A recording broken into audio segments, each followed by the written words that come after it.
projet collation, il est parti d'une idée des élèves de 6e année qui avaient proposé une semaine zéro déchet. Puis après ça, pour récompenser la classe gagnante, ils ont fait une collation zéro déchet, une collation santé et tout. Puis j'avais été les rencontrer pour un petit peu voir, tu sais, qu'est-ce qu'on allait choisir, comment et tout. C'était beaucoup ressorti aussi leur intérêt à pousser encore un petit peu plus loin sur qu'est-ce que tu peux faire pour réduire ton impact écologique quand tu cuisines. T'sais. Fait que là, on avait parlé que oui, diminuer les déchets, le suremballage et tout, mais qu'il y avait aussi d'essayer de choisir des aliments de proximité, d'éviter les longues promenades en camion de nos aliments qui partent de Californie ou même des fois de plus loin que ça. Fait que c'est comme on avait déjà comme un intérêt de la part des élèves. Puis on a vu qu'il y avait une super belle subvention qui existait avec le MAPAC, qui permet à différentes écoles d'avoir des projets comme ça. Fait que c'était vraiment de permettre de pousser l'idée des 6e années à un autre niveau. Puis là, cette subvention-là arrivait comme juste à point puis nous permettait de pouvoir réaliser ce projet-là. Fait que dans le fond, chaque semaine, je viens m'asseoir avec des classes parce qu'on a décidé de jumeler les classes. On perd un petit peu les plus grands avec les plus petits.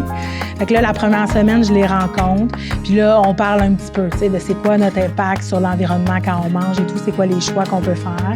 Après ça, on regarde plein de livres de recettes en équipe. Fait que là, les plus grands peuvent aider un petit peu les petits qui sont moins habiles au niveau de la lecture et autres. Puis après ça, en grand groupe, on revient. Puis là, on dit nos différentes idées qu'on a trouvées dans les livres de recettes.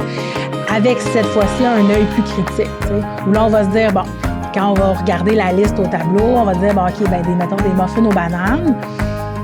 Est-ce que des bananes, ça pousse ici au Québec? Ça, c'est d'amener les enfants à réfléchir, à se dire comme non, pas vraiment, il n'y a pas de bananes ici. OK, est-ce que ça pourrait être une bonne option? Pour l'instant, on va la laisser de côté. Ça ne veut pas dire qu'on va faire des recettes où on va avoir 100% des aliments qui vont être locaux. C'est un petit peu difficile quand même de faire ça, surtout l'hiver. Mais c'est de les amener à réfléchir puis à peut-être pas choisir des aliments qui sont un petit peu trop exotiques, si on veut. Fait que là, après ça, on regarde aussi la faisabilité de la recette. Fait que c'est de les amener aussi à se questionner, tu sais. Mais c'était quoi le temps de cuisson?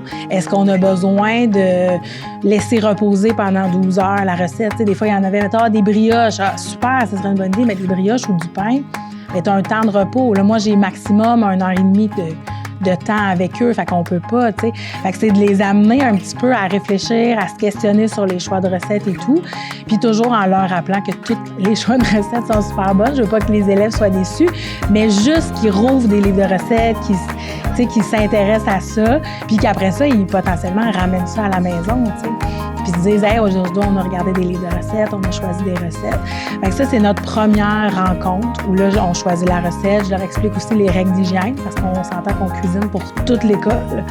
Ça aussi, c'est tranquillement une éducation qu'ils vont pouvoir acquérir à travers le temps et qui va juste être bénéfique pour eux. Fait que là, la semaine d'après, on fait généralement des équipes, donc encore là, des plus petits avec des plus grands, pour qu'ils puissent cuisiner la recette, puis le nombre de recettes selon le nombre d'équipes pour arriver à être capable d'avoir environ 500 portions. Ce que j'aime le plus de ce projet-là, c'est vraiment de pouvoir cuisiner avec les élèves, de pouvoir communiquer cette passion-là, puis de leur permettre de le faire par eux-mêmes. Les enfants, ils ont beaucoup d'intérêt. La première fois que je les rencontre, là, je leur demande à main levée qui cuisine, qui aime ça cuisiner, puis c'est la grande majorité des élèves qui le font. Mais je le sais qu'on manque tout de temps. T'sais. C'est sûr que c'est plus demandant quand tu cuisines avec tes enfants. Ça va prendre plus de temps, ça va prendre plus d'organisation. Mais je pense tellement que c'est payant à de multiples niveaux. T'sais. Ça leur apprend une certaine autonomie. Ils vont manipuler des choses, ils vont devoir faire des mathématiques. T'sais. C'est niaiseux, mais faut que tu calcules tes ingrédients. Puis plus ça va aller, plus ils vont cuisiner, plus ils vont être autonomes, puis ils vont être capables de le faire tout seul. Et c'est là qu'on va sauver du temps. Parce que nos enfants vont pouvoir nous aider. T'sais. C'est vraiment ça qui m'enthousiasme le plus, là, c'est de communiquer ça avec les enfants puis de voir la petite flamme là, dans leurs yeux là, qui aiment ça puis que j'espère qu'ils vont continuer puis qu'ils vont, peut-être achaler un peu leurs parents pour cuisiner, mais pour moi, c'est juste bénéfique. Là. Quand je leur parle des bienfaits d'une collation maison, je leur dis que pour moi, la fierté de l'avoir préparé par toi-même, c'est un gros plus, là. Fait que c'est ça aussi, c'est de leur donner la confiance. De plus en plus de cuisiner, plus ils vont cuisiner, plus ils vont être confiants, plus ils vont avoir le goût. Tu sais, c'est vraiment comme un cercle vicieux qui fait que ben, plus tu es capable, ben, moins ça te fait peur, plus tu te lances puis que tu cuisines plus. C'est vraiment le fun après ça de l'offrir. Puis c'est un petit peu ça qu'on fait ici, tu sais, parce que tu as 2 classes qui vont avoir cuisiné pour toute l'école, un peu comme nos mères ou nos grands-mères nous préparent des biscuits pour nous.